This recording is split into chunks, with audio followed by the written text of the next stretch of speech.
धनश्री इतकी कठीण परिस्थितीतून निघालेली तर कुणाला सांगता येणार नाही. एवढं कठीण परिस्थिती तिनं काढली का अशी वेळ होती का तिला पायी पायी यायला सुद्धा आम्हाला वाटायचं का मोटरसायकलवर जावा का तिला घेऊन यावं, एवढी सुद्धा आम्हाला अशी परिस्थिती नव्हती. पण तिला कधीच एक दिवस पण असं खाडा केला नाही का मी लेक्चर बुडावा का मी घरी राहावं म्हणून कधीच नाही. तिला सायकलवर सवय नाही येऊन तिला तिचं पूर्ण केलंच आणि तिचा एक आदर्श म्हणून आमच्या गावामध्ये खूप तिचा सत्कार झाला.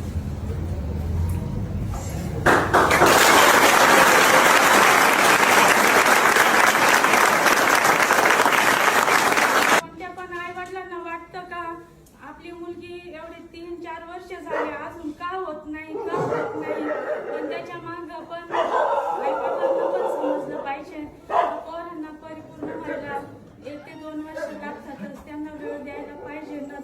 नाहीतर काही आई वडिलांना वाटतं का आपली मुलगी 1 वर्ष झाली अजून व्हायला, 2 वर्ष झाली अजून व्हायला, चला त्यांना घरी घेऊन कसलं त्या अकॅडमीचं काय खरंय असं वाटतं.